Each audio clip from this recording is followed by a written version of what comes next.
This is College Matters from the Chronicle. My job is not to foist my viewpoint or my leanings upon students. My job is to expose them to many ideas. My job is to ask them to think for themselves and to encourage them to do that. And I don't know that I'm doing my job well, but I can tell you I believe those are worthy goals. I believe those are the right points of emphasis, and it's what I try to do. About 5 years ago, Frank Bruni made a career pivot. After 25 years on the staff of the New York Times, Bruni joined the faculty at Duke University, where he now serves as a professor of the practice of journalism and public policy. Bruni remains a contributing opinion writer at the Times, sounding off on topics as diverse as Donald Trump's presidency and the state of modern movies. Every so often, though, Bruni's life as a faculty member becomes fodder for his column. Such was the case this month, when Bruni wrote about what it's like to teach at a university at a time of great political unrest and existential uncertainty. Today on the show, we'll talk with Bruni about one of the biggest challenges facing professors right now: giving students hope. Well, Frank Bruni, welcome to College Matters. Thank you for inviting me on. Well, I've been reading you for years, of course, Frank, and my apologies. But I was really struck by a recent headline you had in the Times, which was teaching in an American university is very strange right now. The column has some hopeful notes, but it reads a little bit like a confessional. I'm just wondering how you're doing. Is this semester taking a particular toll on you? Oh, I mean, I don't, no one should feel for me. I was trying to articulate something that I think many people in higher education are going through right now, which is this striking the right balance between being very candid in a way that I think we need to be in education about some of the challenges that are facing the country, about some of the obstacles that have been thrown up, some of those obstacles affecting higher education in particular.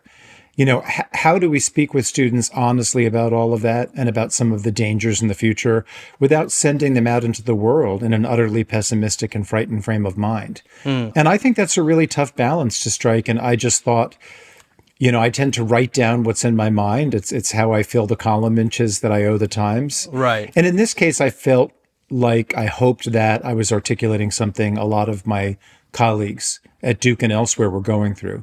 And judging from the reaction I got, I think I did indeed do that. What did you hear from people? That it mirrored their thinking, it mirrored their reality, it mirrored their apprehensions. I mean, a lot of people wondered if they were the only ones struggling to the extent that they were with these kinds of questions.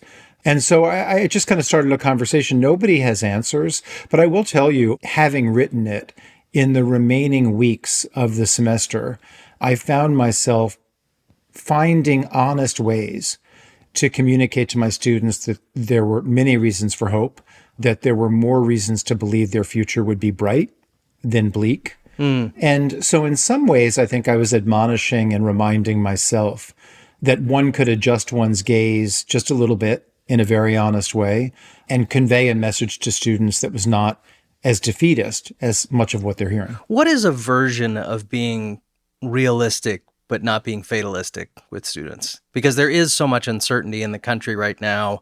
They're walking into a world that feels like it's going through profound change. I'm not sure how you strike that balance. I think the way to strike the balance is to take the long view and actually be honest about everything that we're seeing. So I'm teaching a class this semester that is essentially in media trends and media ethics. And we talk a lot about why the American public doesn't trust the media the way it once did. And because I'm teaching it now, there would be no way to teach it without talking about the Trump administration's attacks on press freedom and on the media. Right. And it would be dishonest not to say that those attacks are more multifarious, more nefarious, more intense, more sustained, more creative than the attacks that any president in modern history has ever waged against the media.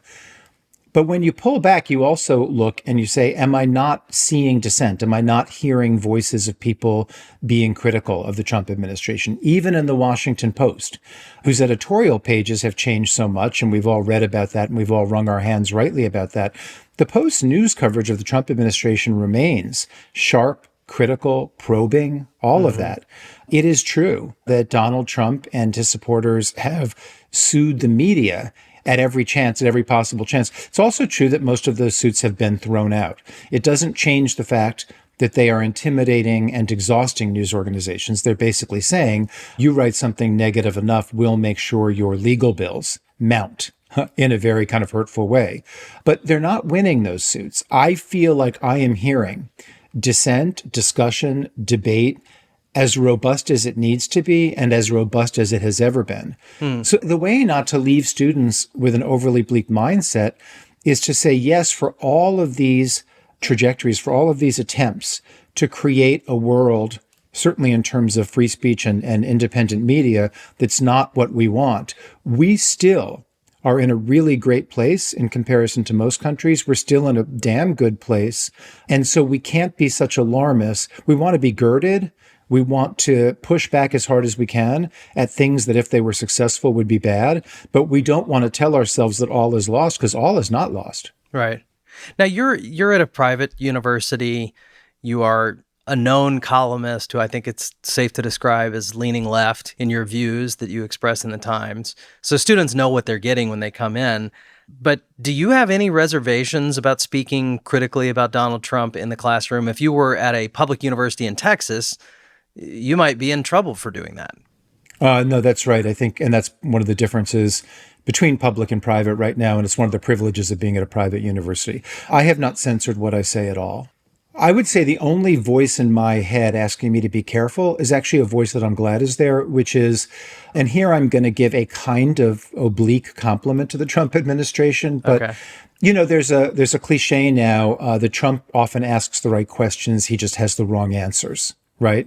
He and his supporters and many of the people politically and ideologically aligned with them raised some legitimate right questions about ideological monoculture on college campuses, about a sort of lefty predisposition that didn't always leave room for discussions and for dissent of all kinds. And so to the extent that I feel the Trump administration in my head, and to the extent to which I find myself remembering them and filtering, it's to make sure that I'm speaking in a way that tells any student in the room, or that gives the signal to any student in the room, that if they are not like me, left of center, and I'm not far left of center, most of my students are much more progressive than I am, but that tells any student of any disposition, I am not deaf to your concerns or viewpoint. I would like you to share your viewpoints with the class. I think the best thing we can do is have all of these viewpoints out there. And if there's tension between them, the discussion is going to be all the more meaningful, all the more important. I'm much more conscious about setting that tone, about rendering that invitation than I was before. And that's strangely a good thing. But no, I do not feel like I have to weigh my words, watch my words when it comes to describing some of the things the Trump administration has done and is doing. I feel completely free. You mentioned some of the things that people are saying about Trump. The term Overton window has entered the discourse a lot. This idea of what is considered acceptable within our political discourse. And I think that some faculty members who might be identified as left of center would say, well, you're asking me to entertain ideas from students on the right that I find so morally repugnant that they're not worthy of discussion. How do you deal with that as a faculty member who says this is actually outside the Overton window? I can't give you a good answer on that because maybe it is the nature of the student body at a highly selective elite university like Duke. Maybe it's the nature of student self-censorship. Maybe it's the nature of the fact that I teach in the humanities, where if students generally lean left, students in the humanities would be even more that way. I don't teach a lot of STEM majors. Maybe they're self-censoring. I've never had a student in a class articulate the kind of thing you're thinking of when you mention the Overton window and something that is beyond the moral pale. Yeah. If I had a student start to espouse white supremacist views, and I mean white supremacist views. I'm saying it that way because I believe one of the failures of higher ed over recent years is we've attached certain labels too readily to certain kinds of realities. You know, the phrases systemic racism, white supremacy, et cetera, really, really important concepts that accurately describe much of our society. Those would get tossed around with a kind of abandon and lack of discernment that I believe was a problem. But if I had a student spouting hateful, racist drivel, I would call that out. Right. I've never heard anything that comes close to that. Were you teaching when Charlie Kirk was killed? Yes, yes. What was that like as a professor on a college campus? What were the days after that like? They were some of the most interesting and I'm going to say exciting days in academia, not exciting because something good had happened, something horrible had happened, but that is exactly the kind of event that we should be helping students wrestle with in higher ed. And we talked a lot about it. We talked about that speech that Donald Trump gave at the memorial in Arizona, where he said that he wasn't like Charlie Kirk because he hates his opponents, and Charlie Kirk was a better person. And we kind of dissected that and what that meant and what that didn't mean. We talked about the push and pull of discourse, people who felt that Charlie Kirk was being lionized without proper qualifications. We talked in the class that I just finished this semester. We had, I think a good hour-long conversation this many months after Charlie Kirk's assassination about the back and forth between Ezra Klein and Ta-Nehisi Coates, about Ezra Klein's statement that Charlie Kirk was practicing politics the way it should be practiced. Mm-hmm. Did he really mean to say that? Why was he saying that? Was it sloppily said? Where was the truth in it? Where did it go too far? Could you make those judgments objectively, or is that a subjective determination? It was a fantastic hour-long conversation. It's exactly what college should be about.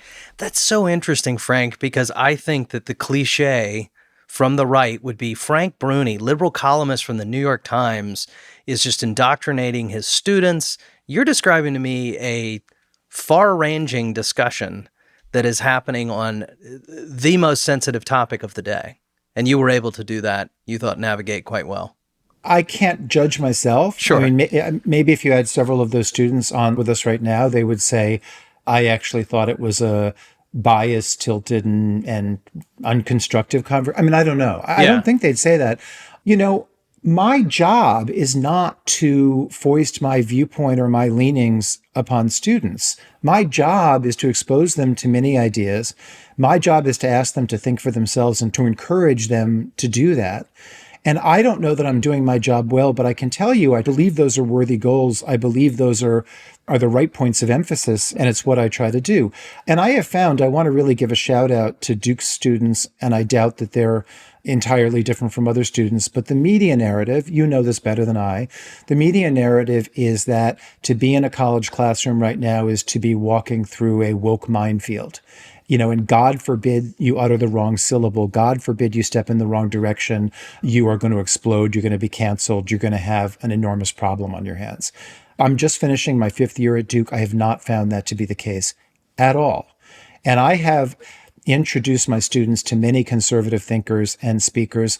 I've many times taught an opinion writing class, and I bring columnists in person or by Zoom to talk about what they do. And one of the people I brought in a couple of years ago is Kevin Williamson, who's a very, very, you probably know his work and his name really well.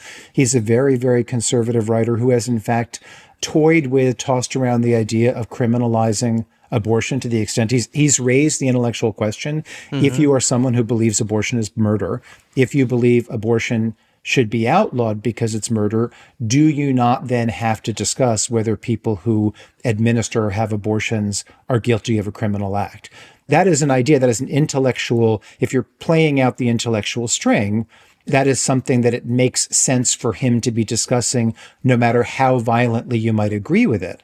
He came into my class. I told my students, he came in by Zoom. I told my students beforehand, your job, as with all these guest speakers, is to read up on them. You're going to read some stuff on Kevin that's going to make you uncomfortable.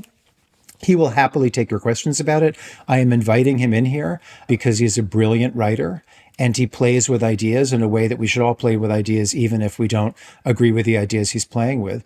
And there was not a peep of protest from any student. They asked him respectful questions. They seemed to understand that he was an extraordinarily talented wordsmith, and on we went.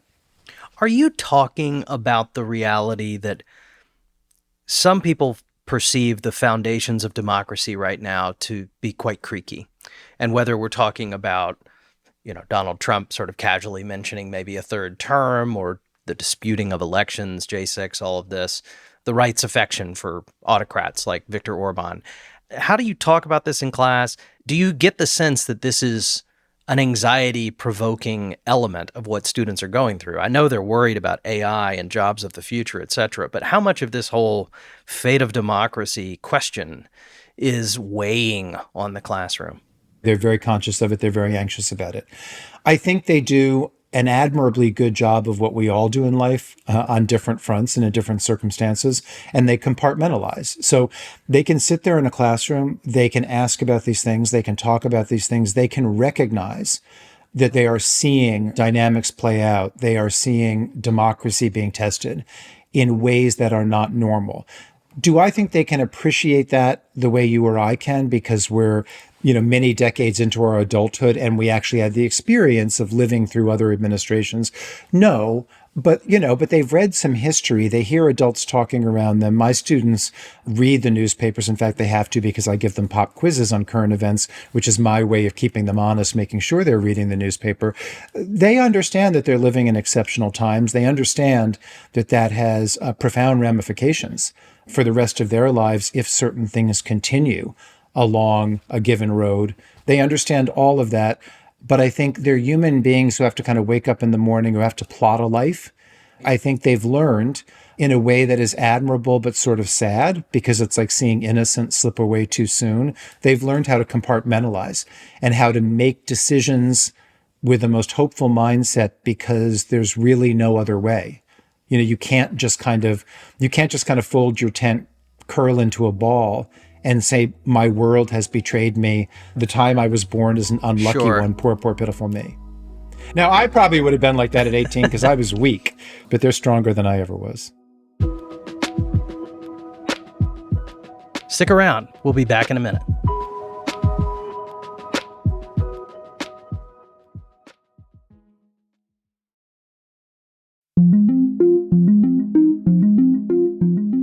You mentioned having lived through other administrations. You've not only lived through them, you've covered them. I was curious to ask you about the George W. Bush administration, actually. Sure. You wrote a book about Bush, and my memory of that time was that George W. Bush was really interested in K-12 education, No Child Left Behind. Right. And for the longest time, that was the Republican brand, was to be very interested in outcomes of K-12 education. Somewhere over time, that shifted. The preoccupation now is really higher education. I wonder if you have any theory on why that might be. I have a couple of theories, but these are not thought out. I mean, I'm producing these theories as we sit here and chat, so they should be taken with no more weight than that. But I want to go back to the George W. Bush thing. Everything you said is true. What was also interesting about that period, and what makes one sad to look at that period in contrast to the current moment, is I remember, so I covered Bush's campaign. I was the lead reporter on Bush's presidential campaign in 2000. And so spent like 18 months just kind of living, breathing, sleeping, eating George W. Bush. Pretty sleepy election, as I recall. Yeah. Oh, yeah. It ended really neatly and cleanly on November, whatever. Happy days, right? But you just mentioned that, and let me go there first as a point of contrast. Yeah, absolutely. You want to talk about the difference between the America my college students are living in, and that America. Al Gore, at a certain point, after the Supreme Court rendered its decision, even though there was great reason to dispute that decision, to question whether it had been arrived at in the right way or whether it was a completely partisan decision, Al Gore realized this fight can go on forever. It is doing enormous damage to civic life, to the body politic, because of the hypercharged polarization of partisanship and polarization of it all. He folded his tent. He said, I accept the Supreme Court's judgment. He did not go out and give speech after speech about how he'd been robbed, about how he'd been cheated, about how uniquely victimized he was being by the system. I mean, those are talking points that belong to another president, a later president, who may actually be at the Resolute desk as we speak, for all we know, right? That was a different America in which people could still lose with grace, and people could actually recognize that or politicians, some could still recognize that their personal interests and the national interests might not dovetail, and maybe it meant they should act in a certain way that was arguably self-effacing. I think history will judge Al Gore very, very kindly and honorably for how he handled that. But George W. Bush in education, it's not just that Republicans were spearheading the education reform effort at that point. I think they were, but it was also a bipartisan effort. I mean, I remember when Bush came to Washington, when he came to office, I think in his very first days, if not his very first days, his very first weeks, he was appearing on camera with Ted Kennedy. And the No Child Left Behind legislation, that whole thing was an utterly bipartisan effort that showcased bipartisan cooperation in a way that you don't see now. Why did Republicans go from a positive focus on K through 12 education to a negative focus on higher ed?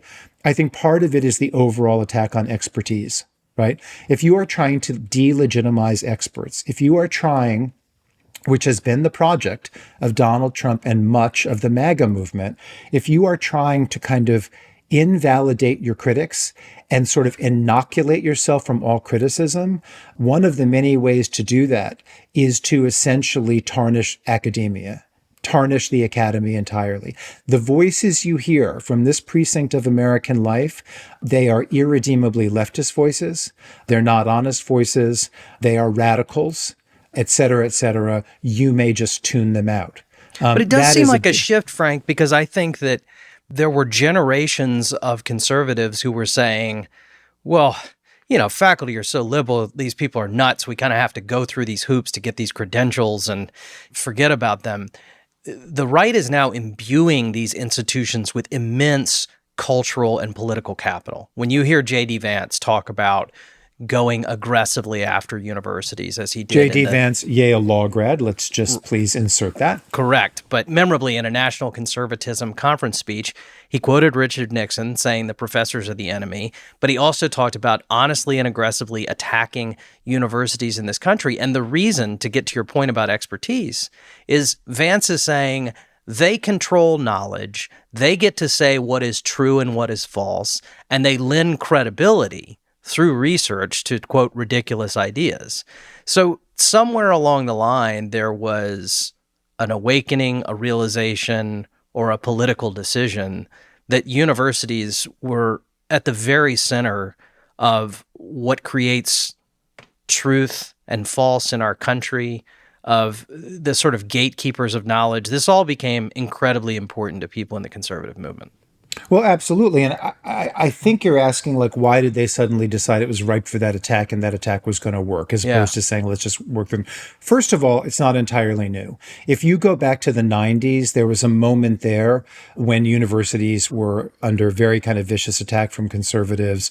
There was the whole, like, tension between people who thought we had to go back to the canon and people who thought we had to diversify it. You'll see a lot of stuff about exactly the complaints of people. And William F. Buckley and Richard Nixon. I mean, we could go on and on. Right. This feels... Nothing's new here. Yes, but this feels like more than complaining. This feels like taking levers of power and using them to exert a level of control over public and private institutions in a way that I don't think I've seen covering higher education. But what you just described is not entirely about education. That's about Donald Trump's project and the Rights Project to expand government's ability to quash anything and lower a hammer on anything. That's not directed solely to higher ed. I mean, this is the same administration that, as they were gutting research dollars, as they were issuing what we can, I think, call fines, making demands, you dismantle this or you do that and we will take away this money, they're also threatening and getting concessions from essentially bribes from law firms. I mean, it was about a broader attack. They were looking at all of the different ways in which they could flex federal muscle. And higher ed was a ripe target of that because so much of the research that lines the coffers of higher ed comes from federal entities, comes from the federal government. So that's part of it. It's part of about flexing government muscle regardless of who the victim or who the object of the attack is. But the other part of it, and here we could get into a chicken and egg thing, is universities were ripe to be vilified at a whole new level because the public had less regard for and more issues and qualms with higher ed than they had had decades earlier. I mean, these two things fed each other. But when you have public opinion polls with people kind of looking askance and looking down and looking critically at higher ed in a way they haven't before, that tells a politician, this is a really kind of ripe and fruitful target for me, because this is no longer seen in some sort of holy or untouchable way. And I think that situation partly was fueled by prior attacks, but that also has to do with all the things that were written about in that recent Yale report, which was big news just a couple of days ago. That has to do with crazily rising tuition prices. That has to do with this correct sense that the modern university in many places and in many ways had become a kind of ridiculous country club. That had to do with a correct perception of grade inflation, which is insane. All of those things, I think, enabled politicians to take the usual basket of complaints about higher ed and to really, really kind of use that stuff in a more aggressive way because the public had more appetite for that attack than ever before. You mentioned a lot there about sort of the sins of higher education, but one we didn't talk about was how colleges and universities responded to George Floyd's murder. And I think people don't put themselves in the mindset of that period of time. There was enormous public pressure, and it wasn't just coming from the left, that colleges and universities had failed to understand not only systemic racism, but the larger race story in America. And this led to a lot of conversations about the hiring of more diverse faculty. We've got to bring in these viewpoints that are not represented in the halls of the academy. And they include Black and brown people. And I have to say, I feel like we're hearing a version of that conversation coming from conservatives now. We don't have enough representation. We need more conservative professors to reflect this view. But it's all being done to some degree as a reaction to the hiring of Black faculty after George Floyd's murder. Do you think that we've lost the thread on that story of how affected institutions were after that horrible American event? I wasn't at an academic institution then, so it's hard for me to answer that. I feel like we are seeing people tug on a pendulum and like, you took it over here, we're going to take it back over here. This is classic reaction, counter reaction. There was an overdue consciousness for sure. And it wasn't just in higher ed. It was throughout American society. It was just as pronounced in corporations. And it gave birth to three letters that you did not, interestingly, use in what you just said, which was DEI. DEI, sure. DEI, as we came to understand it and as it came to employ many, many people and become a fixture at universities, was what came out of the George Floyd murder and the consciousness of that. What you're seeing now is conservatives saying, this is what they would say, not what I'm saying, that metastasized out of control. And we are now reining that back in. We're now taking a pendulum that was pulled way too hard to one side, and we're yanking it in the other direction in the hope of ending up in some kind of place of saner balance. I think that's what they would say. This is a contest. And what is sad about it is the contest, the nature of the contest, who's winning, who's losing, has completely obscured what the most important issues are. And the most important issues, which don't wear left or right tags, the most important issues are that in a university, of all places in a university, that the panoply of human experience, the panoply of human viewpoints, the full spectrum of politics are represented, so that we can have conversations that reflect the society that we're in. Mm-hmm. And we have failed to produce those sorts of environments in various directions and in various ways over time. But that's the larger conversation. That's the umbrella over all of this. When I think about, and I didn't intentionally not mention DEI, but you're right, that is the acronym by which all of this activity is known. When I think about who is doing a lot of the enforcing on the ground level around clawing back DEI, yes, it's the Trump administration, but it's also university boards. Again, this is mostly being reported at public universities. I'm sure it's happening at private universities as well. But, I think about a state like North Carolina, where you are. And this is a heavily gerrymandered state that's well known. North Carolina, notorious for that. And it has really produced governing boards that reflect that. The governing boards at public universities in North Carolina reflect the viewpoints of the legislature. They actually stripped the governor of their ability to appoint some university trustees. And I did some reporting years back with a colleague about this, about how sort of the concentration of political power in a single party is really affecting the governance structures of these universities. What do you think about sort of the hyper-politicization of governing boards? I mean, well, you just described North Carolina really perfectly, and everything you described has enormous effect on the University of North Carolina system, including the University of North Carolina at Chapel Hill, which is my alma mater. That's where I went to college. And, I have many friends who teach on the faculty there, and they talk about it all the time. And while I have plenty of conversations with my peers at UNC Chapel Hill about how conscious they are of the governing boards, that the Republican stacked boards that dictate what happens in the University of North Carolina system, I have few of them who tell me that they are watching their words in the classroom or that they are having to, walk on eggshells. In fact, there was a movement that was then pulled back, I believe. I lose track of where we are in the story, but there was a period where it was going to be allowed for recordings to happen in classrooms. And then it was like, no, that's not happening. I can't remember where we stand on the publication of Syllabi, which was the other thing that was really rattling. And that's a really interesting one where I think those of us in an ivory tower, those of us who are left of center, I think sometimes need to do a reality check, because our out of the gate reaction is, oh my gosh, academic freedom. How dare you ask me to make my syllabus public? To many Americans who are not versed in or thinking about matters of academic freedom and higher ed all the time, someone who immediately and melodramatically and flamboyantly claims, you have no idea what you would be doing. This is sacrilege. This is horrible that I have to make my syllabus public, might say, that just seems to me like transparency and accountability. What are you trying to hide? But that is another discussion that has been happening at UNC Chapel Hill. I don't know where that stands, whether that got clawed back. But all of this is reflective of a turbocharged climate of kind of political animosity. Yeah, and my understanding, just to clarify things, is that the UNC system has now said these syllabi are public records, and they're going to be posting them to some searchable online platform starting next academic year. But this is a tricky question for me as a journalist, Frank, because on one hand, I've never been receptive to the argument that a public institution should withhold records because they're afraid of how they'll be used. But the reality is these syllabi are going to be cherry-picked, and not necessarily by journalists, but by far right-wing operators who are going to use them in pressure campaigns against professors. And faculty without tenure will end up getting fired for readings they've assigned in class. We have every reason to believe that that is what will happen based on what's happened at other institutions.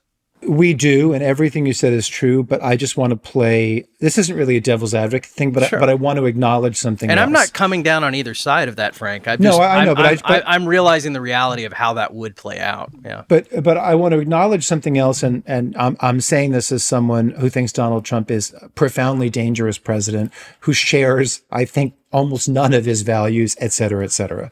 But what you just described about faculty members on the left having to be scared of what would happen, there are people who would say, and they would be able to cite examples, that there are faculty on the right who over the past decade have found themselves hounded out of their jobs and out of polite society by the exact kind of thing on the left that you're describing on the right. I just want us to be kind of fair and completist about that. I think that is absolutely true. We've seen it happen.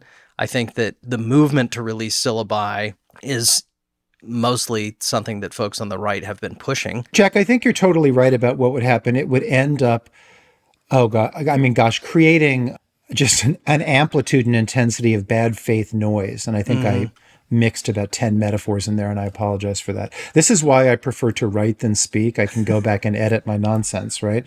All of that said, there are moments when I worry that we've lost all faith in people to be smart and fair and in democracy, right? You're describing the way bad faith actors on the right would act. And do we have no faith? Do we have no confidence that if one ignored essentially the Twitter element of it, I know it's now called X, if one ignored the fact that that noise is coming from a tiny, tiny, tiny percentage of the population and sort of like let people sit with it and people who are less partisan turbocharged react to it, might we not have a sane reaction? And do we not trust a majority of people to come to a measured judgment of things. I think about this question not just in terms of higher ed, but in terms of so many things that we're so afraid to discuss because we don't trust the populace to react in a healthy way. I don't know what that says about democracy. Well, and you talked earlier about the pendulum swinging back and forth, and that will happen here. I think when I talk to faculty, there's some skepticism that anything will ever be enough. Like, do you see us ever reaching some point of equilibrium where people on both sides of the aisle say, well, the universities, they've hired sufficient numbers of Republicans, they've gotten all of this garbage out of their syllabuses, and we're good now. No, that will never happen, nor will the analog to that happen in the halls of Congress about other issues. I think what we can hope for and strive for and what might happen is a situation in which the pendulum swings are not as extreme, are not as violent, are not as frequent, and are just kind of part of a more sustainable toggling than what we have now. And I think, and I mean, I'd have to put a timeline in front of me, but I think if we looked at some past decades, if we went over the last 60 years and looked at some decades, I think we'd see a version of that just felt more sustainable and less ugly than what we have now. I mean, I talk about this all the time with my acquaintances, my friends. I'm curious whether this has any resonance for you, but there's just this ambient ugliness to life in this country right now that I feel sours every minute of every day to some degree for an overwhelming majority of people. It's just there, and it's palpable. Does that? Yeah, I'm even feeling it to some degree in this conversation, and it's not because I'm not enjoying it, Frank. I was going to say thank you, Jack. No. That's not what I meant. I think that the care with which we talk about these things is really important. But you often hear the criticism, we're being stifled because we can't talk about X or Y. Everything feels just incredibly explosive. Here we are talking about something as mundane as to whether syllabi should be posted on a website or not. And I can feel my stomach turning as I talk about it. And am I talking about it in the right way? Am I talking about it in a bipartisan way? And I think that that's reflective of perhaps what you're talking about, that you just feel like almost anything we discuss is happening in this hyper-politicized environment where people have more or less already decided the answer to all of these questions. The debate itself is sort of theatrical. I don't know if that's exactly what you mean, but I feel that. It's a little bit of what I mean. And what you're talking about is that kind of notion that anything we do will be weaponized in a bad faith way against us. So God forbid we articulated something in a sloppy way that gave it a different, darker cast than we intended to give it, because that could come back to haunt us.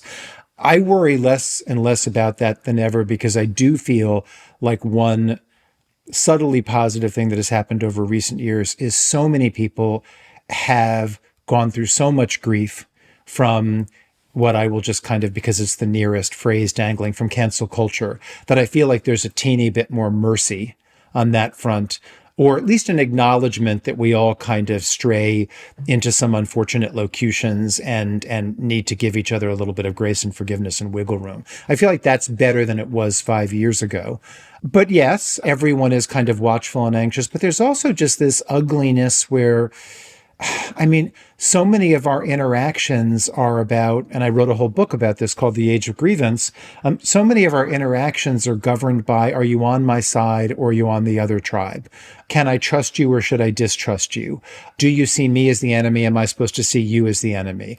Are we working at cross purposes? There's also this pessimism in American life, which I think is one of the greatest problems that we don't talk enough about. If you don't believe, to use the kind of common cliche, if you don't believe the pie is growing, if you don't believe tomorrow has the possibility of being bigger and brighter than today, then my relationship with you, my fellow citizen, is different in a very, very ugly way. It's not collaborative, it's not cooperative, it's competitive. If you are rising, I must be falling because it's a zero-sum game. That's how pessimism works, and we live in a profoundly pessimistic age. That's bleak, but it's true. And I think that maybe that has something to do with the sense that we are in a moment of great purging of everything. I remember covering university board meetings as a beat reporter in Auburn, Alabama, and going and talking about the things they were building. And I know college trustees are still doing that. They're talking about building things all the time, although there's some discussion that the building boom may be over. But so much public attention is around the purging of what's wrong with every institution. And I think that's reflective of a populace that feels that things are not right. That houses have to be cleaned. Maybe we now have a generation of even university trustees who feel that way. I think it has a lot to do also with the income gap and that people leave college unsure that they will be able to have a job. I mean, this was a much more popular enterprise when there was a lot more certainty around what it got for you economically and socially.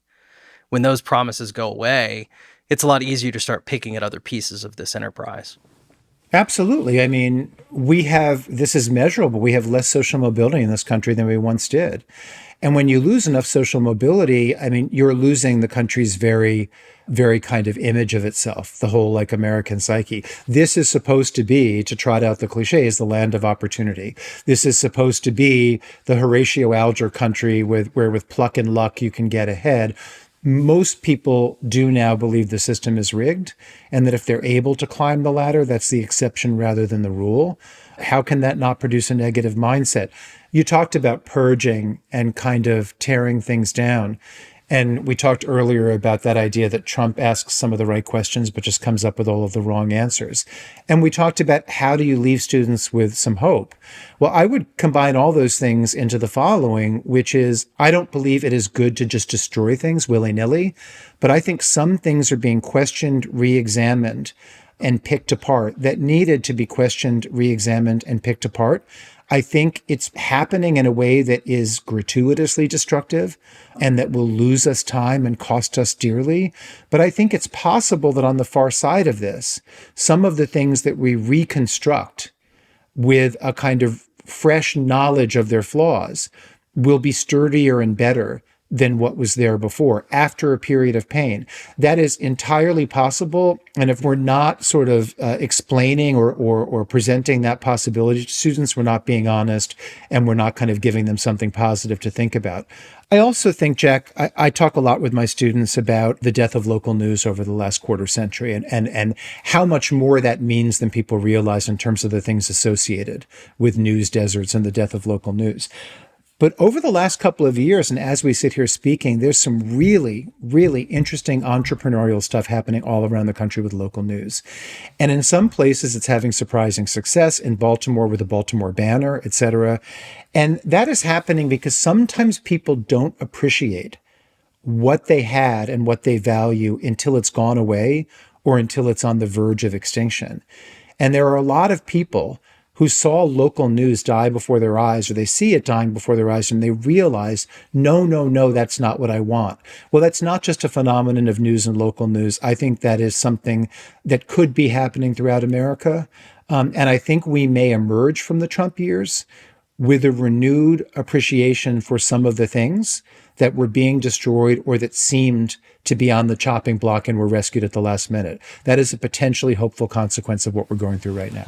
No, I totally hear where you're coming from. I think that if anything, we are far beyond anything being settled, anything being decided, that this is the way things ought to work. And sometimes that can inspire radical rethinking that is useful. I was thinking about your column that we started talking about, Frank, about how you navigate the tension between being realistic and being fatalistic. And when I was looking back at some of your prior work, I found myself reading a profile you wrote of David Foster Wallace eons ago. Wow, you went really far back. This was way back. This is, of course, the novelist who tragically took his own life, but before that wrote Infinite Jest, and is also very well known for a commencement speech that he gave at Kenyon. This is water. Yeah. I went back and watched some of it today, but I wanted to zero in on something that Wallace said toward the end and get your reaction to it, because he's talking about that part of education is about having the ability to decide what's important and what's not, giving you essentially a humanistic level of discernment. And that is not something that necessarily prepares you for the next job, but that is something that only education can really do. The really important kind of freedom involves attention and awareness and discipline and being able truly to care about other people and to sacrifice for them over and over in myriad petty little unsexy ways every day. That is real freedom. That is being educated and understanding how to think.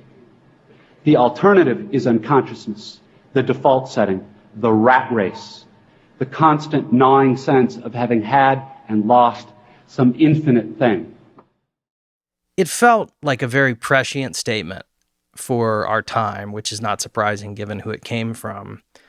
But I wonder what you think about the idea that maybe a better argument for higher education right now is to lean into its power of making people want to sacrifice and care for one another. I don't want to get too corny here, but is Foster onto something here with this messaging at a time when higher education really feels on its heels? Yes, he is. I mean, he's not onto anything new when he wrote that, but because he is David Foster Wallace, it's written and phrased in a peerless way. But he's talking about a kind of awareness that I think is what higher ed has always been supposed to be about. I don't think we are training people for careers. That happens in the course of many college educations, and it needs to happen given the challenges and such of the economy and given the realities of life. But I think we're training people to be better citizens of a democracy in our case, and I think we're training them to be fuller human beings. Although training may not be the right word, encouraging. Mm-hmm. I think a life well lived and a life that is pointed toward and poised for contentment is one that is aware of everything, everyone and everything around it, and of how kind of people and dynamics interlock. And it's interesting, just the other day in the class I was teaching this semester, I was talking about when you're kind of judging your own self-interest, how if you don't see civic interest as part of your self-interest, you are not aware of how the world works.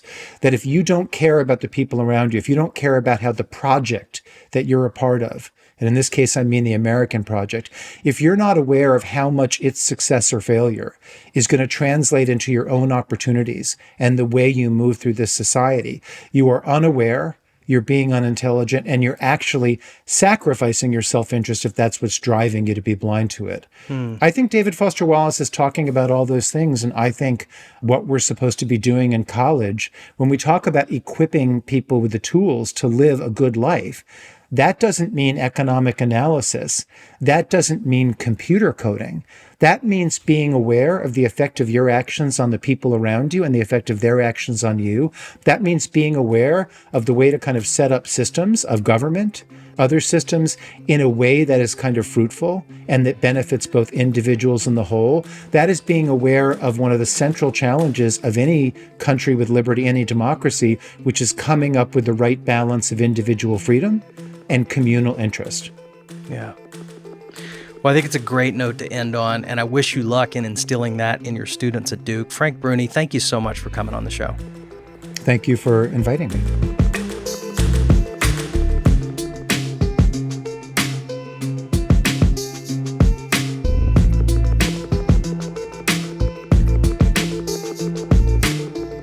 College Matters from the Chronicle is a production of the Chronicle of Higher Education, the nation's leading independent newsroom covering colleges. If you like the show, please leave us a review or invite a friend to listen. And remember to follow on Apple Podcasts, Spotify, or wherever you get your podcast so that you never miss an episode. You can find an archive of every episode, all of our show notes, and much more at chronicle.com/College Matters. If you'd like, drop us a note at collegematters@chronicle.com. We are produced by Rococo Punch. Our Chronicle producer is Fernanda Zamudio Suarez. Our podcast artwork is by Cottrell Thomas. Special thanks to our colleagues Brock Reed, Joshua Hatch, Jillian Atelsik, Sarah Brown, Ron Coddington, Scott Seymour, Carmen Mendoza, and all of the people at the Chronicle who make this show possible. I'm Jack Stripling. Thanks for listening.